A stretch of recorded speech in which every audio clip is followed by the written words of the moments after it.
दोस्तों नमस्कार। पिछले एक दो दिन से मेरी तबीयत खराब होने की वजह से मैं आपके लिए वीडियो नहीं डाल पाया, इसके लिए मैं क्षमा चाहता हूँ।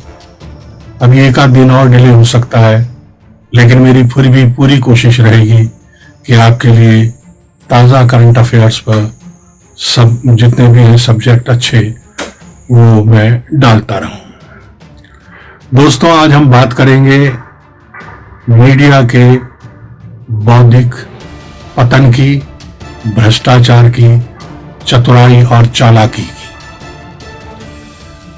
आप देखेंगे कि मीडिया जो है, खासतौर पे न्यूज़ चैनल या फिर कुछ पत्रकार जो अपने आप को लिबरल कहते हैं, जो लुटियन गैंग के हैं, वो किस तरह से चालाकी से, खासतौर पे जब चुनाव आते हैं तब किस तरह का खेल खेलते हैं, किस तरह से आंकड़ों की एक बाजीगरी करते हैं, ये हम आज देखेंगे और समझेंगे कि कितनी चालाकी से ये इन आंकड़ों को और ये जो दिखाते हैं कि कितने प्रतिशत किसका वोट बढ़ गया, कितना घट गया, कौन कहां पर ज्यादा मजबूत है, कौन कमजोर है, ये दरअसल खेल क्या है, इसको हम समझेंगे।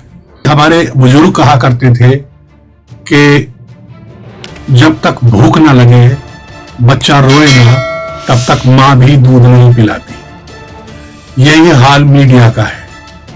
जब तक पार्टीज और अलग अलग नेता चुनावों में वोटों की भूख से तड़पे ना, तब तक ये मीडिया उनको कुछ नहीं देता, कुछ नहीं खिलाता, यानी उनको बौद्धिक दुग्धपान नहीं करवाता।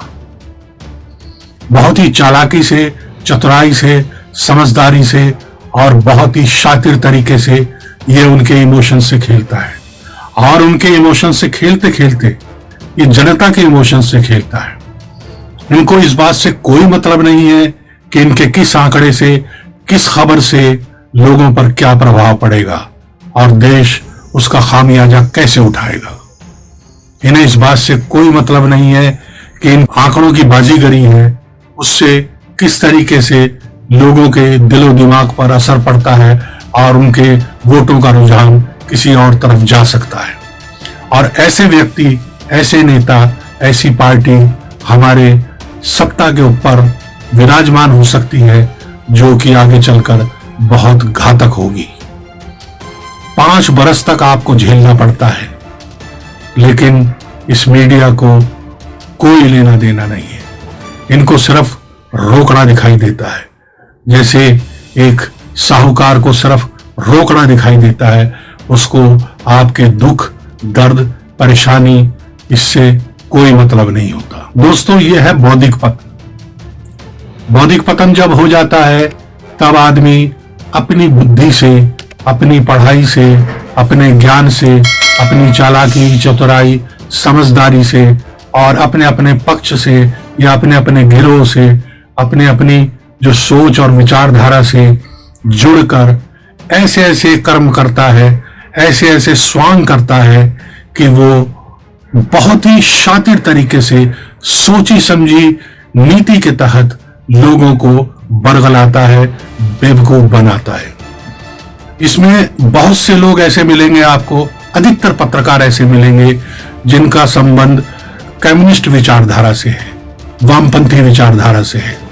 उन्होंने तो बिल्कुल मीडिया में आक्रामकता मचा रखी है और वो तो बिल्कुल जिसे कहते हैं हाथ से निकले हुए हैं।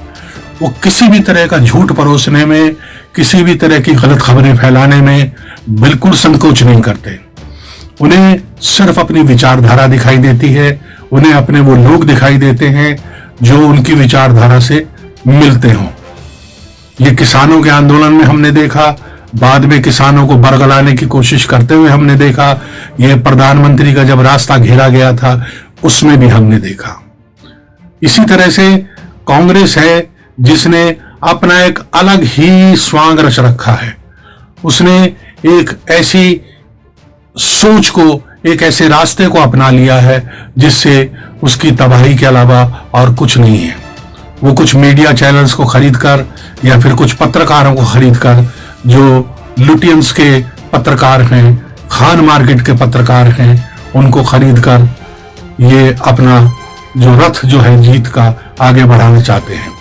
लेकिन ये 21वीं सदी है, ये 2022 है। इसमें लोग इतने समझदार हो गए हैं, सोशल मीडिया इतना फैल गया है कि अब इनकी बातों पर कोई भरोसा नहीं करता, क्योंकि जो भी खबर होती है उसकी असलियत सोशल मीडिया में आ जाती है। बेशर्मी ये है कि जब भी इनके आंकड़े, इनके सर्वे, इनकी खबरें गलत साबित होती हैं, ये कभी भी शर्म महसूस नहीं करते, अपनी गलती को नहीं मानते। ये सिर्फ एक ही धुन में लगे रहते हैं कि किसी भी तरीके से मोदी को हटाओ, एक प्रपंच रच के उन पार्टियों को रास्ते से हटाओ जिनसे इनकी विचारधारा नहीं मिलती।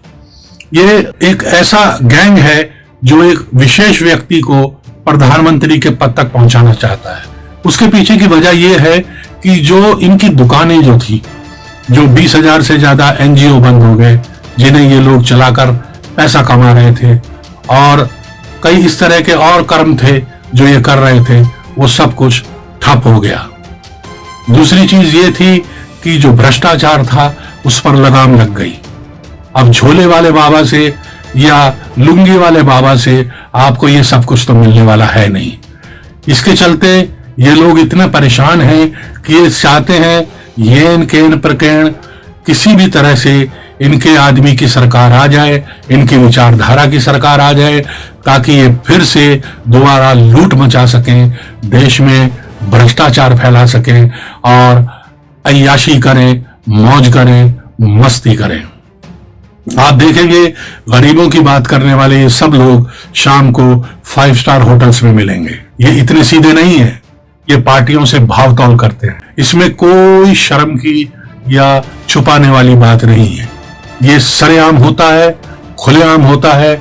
इसमें आंकड़ों की बाजीगरी कैसे की जाती है ये सब हम देखते हैं।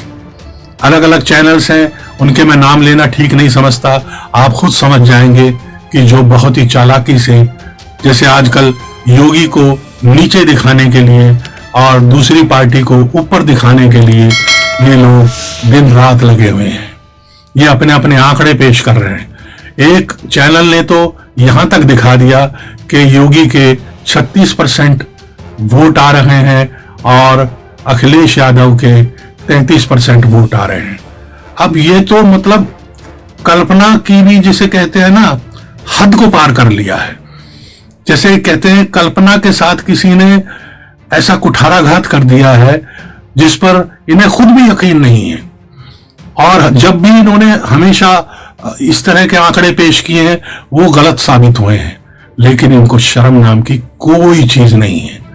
देखिए, सबसे पहली बात यह है कि एक तो ये बुद्धिजीवी नहीं है, ये बुद्धिजीवी पत्रकार नहीं है। पहले हमारे देश में क्या होता था कि साहित्यकार पत्रकार हुआ करते थे। आज पत्रकार साहित्यकार बने हुए हैं। वो किताबें लिख देते हैं, किसी की जीवनी लिख देते हैं और इधर उधर से अपने अवार्ड ले लेते हैं, आपस में बांट लेते हैं और उसके बाद अपने आप को बुद्धिजीवी साबित करने में लग जाते हैं। जबकि इनमें से बहुत कम लोग ऐसे हैं जो ज्यादा पढ़े लिखे हैं, जिनको किसी सब्जेक्ट की पूरी नॉलेज है।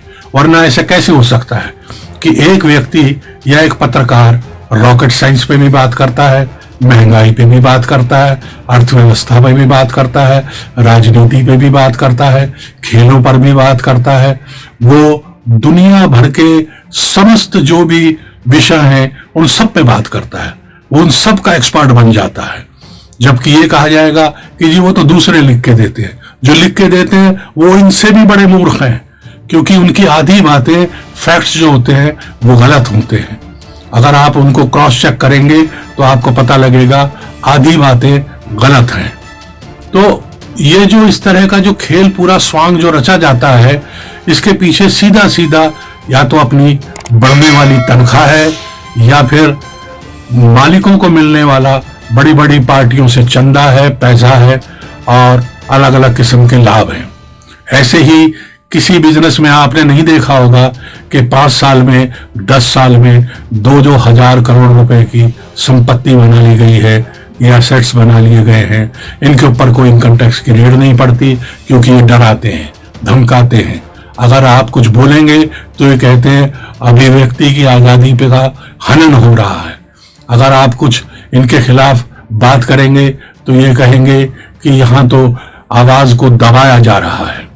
तो इनके पास इतने तरीके के अलग अलग लॉजिक होते हैं जिनको ये वक्त वक्त पर पेश कर देते हैं, लेकिन इनका जो भेद अब सोशल मीडिया ने खोल दिया है।